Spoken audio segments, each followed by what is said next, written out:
ESPN is your destination for the NBA playoffs tonight as Kobe Bryant and the Lakers take on the Utah Jazz. The Lakers lead the Jazz 2-1 in games, but remember the Lakers have won just twice all time in playoff games in Utah.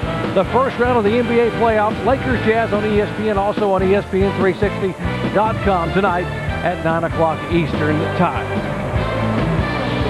And we'd also like to take an opportunity to be able to, on behalf of our entire ESPN crew, take a moment to wish our mobile truck driver, Marty McCoy, a quick recovery. Marty had a little medical problem earlier in the week, and without you, Marty, getting our truck to every race week after week, we would not get on the air. So, Marty, hurry back and get well soon.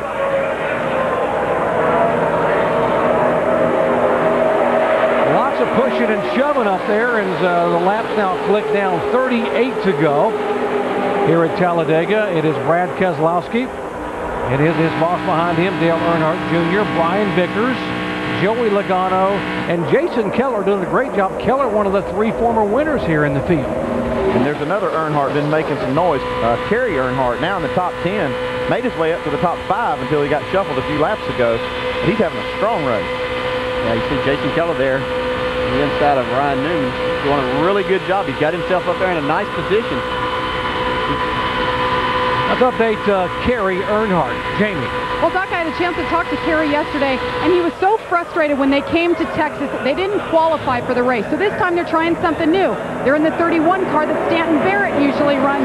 They have a different team around him, and he also wanted to make it very clear that he still works at DEI, very much a part of that team, but this Rick Ware deal is really working well for him. He said they hope to be here about 11 more races this season, and they're really looking forward to Talladega. And Jamie, his son Jeffrey Earnhardt, the 19-year-old, will run a limited schedule this year, and we are being told may run full-time for Rebestos Rookie of the Year in 2010.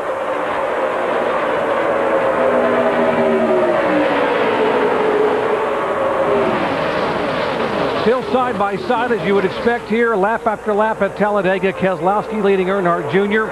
And let's check in where Dave is caught up with Brendan Gaughan.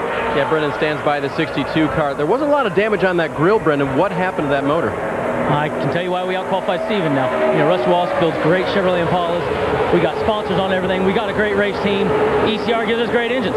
We just either had a mistake in a radiator or leaned it out too much and just couldn't get it to cool off. I mean, it stayed hot. That's why I ran right to the front, had to drop back, let it cool, and it just wouldn't cool down that second run. All right, that's Brendan Gaughan out of the race. Mike Bliss is out of the race as well. His motor overheated. There was damage on his race car that caused that. Thanks, Dave. 2 drivers both in the top 10 in the point standings, having to call it an evening here at Talladega.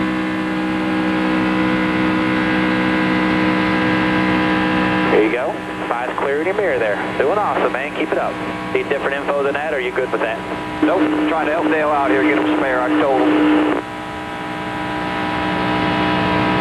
Brad Keselowski earlier in the day was having an overheating issue. Right now, Dale Jr. is having a little bit of the same problem, so they're telling Brad Keselowski, don't get too far ahead of the 5, just far enough to let the 5 get a little of that clean, cool air, but don't get so far away that you break the draft. So the 88 and the 5 really teaming up right now with Tony Eury Sr., of course, on the box for the 88.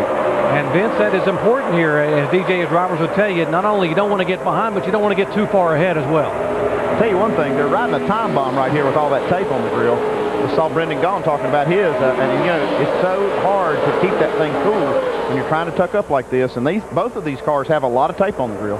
Yeah, and it's going to be more up to Dale Jr. as to how far Brad Keselowski gets away from him. And yeah, he's doing a great job of getting some air without making Jr. get out of the draft there. And so they're working well together. Brad seems to have a really fast car. But like saying, these things are only going to last so long running that hot. Keselowski's in a great position because he has that clean air and can keep his car cool, but it's really difficult. You see now Junior trying to get down below the 88 car just to get air. He's not really trying to pass him right here, just trying to get air in the grill. Dale Earnhardt Jr. has never won in his own race car. Now, Brad Keselowski won twice last year driving for Junior Motorsports. And we talked about the last time Ford won here was 2002, and it was Jason Keller who went to victory lane. Having a great run here in this one. Shannon. Doc, Jason Keller started this race 21st. He has been running in the top 10 pretty much the entire race. And if you think he's been busy on the track, his spotter up in that spotter stand has been even busier, trying to make deals with other guys on the racetrack when to make has won here before. He's currently on 2 tires. Jason Keller, celebrating his 39th birthday on Thursday, would love a great finish here today. Getting it done here in this practice, being very patient, and you guys talked about how important it is as we get closer and closer not to lose the patience and get frustrated in the draft. And when you're down in that bottom line, that's where you really have to show your patience, because you want to stay there and know that that's going to move forward. Eventually, you really have to work hard. You're in and out of the throttle a little bit, but more than that, we see these front 3, man, they were close going through the corner. But you have to really sometimes be on the gas wide open and doing some trail braking too, just using the brake to drag it down a little bit. So it's really hard work, and on top of that, you have to show a lot of patience. Jason Keller's doing all of that right now. It looks like the guy you were talking about, Andy, Kerry Earnhardt, is now hooked up in that outside line with Kyle Busch. And these two are going to try to make the outside line work to get back up there. Coming back to the front right here, and you see Joe Nemechek just behind Kerry Earnhardt. Both of these guys having a great run. And that 18 car is strong. That's a good one to hook up with in this outside lane. Yeah, we said to make that outside lane work, you had to have 2 fast cars at least. And Kyle Busch obviously has a fast race car, and Kerry Earnhardt does too. So that's a good combination to work that high line and move to the front.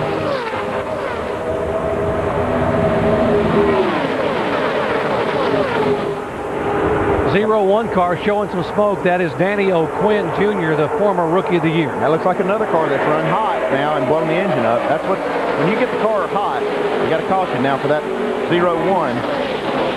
Don't want to run these guys, the leaders, through a bunch of oil down there. All caution now for just the second time today.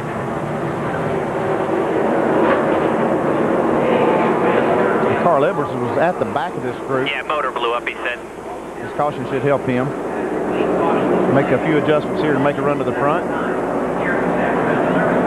Wheel or something, and the drive line vibrates pretty hard right now, and I slowed down. It's banging. Not banging, but thumping hard. Just worried about maybe a loose wheel. That's what it sounds like, also. It wasn't an overheating problem. Sounds like they might have that fixed, but afraid that might not have gotten everything tight the last pit stop. So this caution about braking more ways than one for Carl Edwards. Okay, crew chief, you talked about all the tape on the grill. The car's running well, but everybody now starting to show a little bit more temperature. On to one of the tires or something. Yeah, it's just like now what do? You got cars up front. You don't want to take too much tape off, but you want to cool it down. This is a real tough decision for these crew chiefs. I think a lot of that has to depend on if it's Brad Keselowski who's running for a championship here, or if it's Dale Jr. who's racing to win. And if it happens to, bite them and they blow up, so be it. Yeah, that definitely weighs into the decision. If you're racing for points or just cherry picking. So you go 2 different ways if you're the 88 and 5? Yeah, if I'm the 5 car, I'll roll the dice here. Car's fast, leave the tape on it. Maybe it'll finish. Stops flashing. That means we've got a problem in the wire or the gauge. If it keeps flashing, we have no oil pressure. It is not flashing. It's just solid.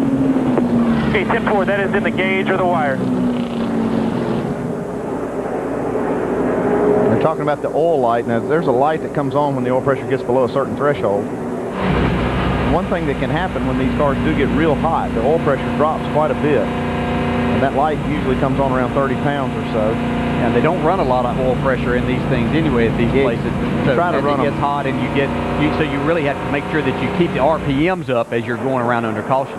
That's the other thing. They gear down the oil pumps quite a bit just for that extra little power. And they don't pump a lot of oil through it, just the minimum amount to keep them lubricated.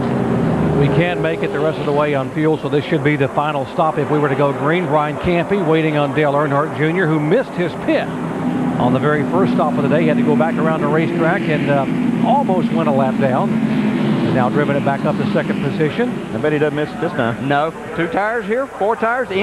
You know what? I just got to get back fuel. out front. I will do the minimum now. If it's going to take 5 or 6 seconds to fuel it, you can get 2 tires in that amount of time. So the only problem is if you make a mistake or drop a lug nut, it can cost you a few spots. No more than 2 tires, though. Here come the leader. Coming down for what should be the money stop. Shannon. Doc Dave Rogers tells his driver, do not slide your tires. It's going to be a 2-tire stop. He said, do not wait for the fuel. When the jack drops, you go. Sunoco fuel in that car. Dave. The 5-car of Dale Earnhardt Jr. coming down pit road. There is the sign. They gave him a new one. Look for this, Junior. Green 5 with a black background. 2 tires. He finds it this time. Sunoco fuel in the car for Junior. Vince. The 88 of Brad Keselowski will take on 2 right side tires. They only need 5 gallons of fuel, but Bob said give him as much as you can give him for the outs of the weight in the back end to help him the rest of the way. Well, they held the 5 car up on the jack for quite a while to get fuel in it. Kyle Busch gaining 3 spots. Stephen Wallace up 6 positions. And at the expense of Dale Earnhardt Jr., who would lose 3.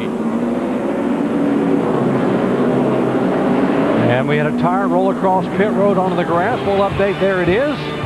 Who is going to be penalized for that when we come back? Getting set for the green flag once again. You're watching ESPN on ABC.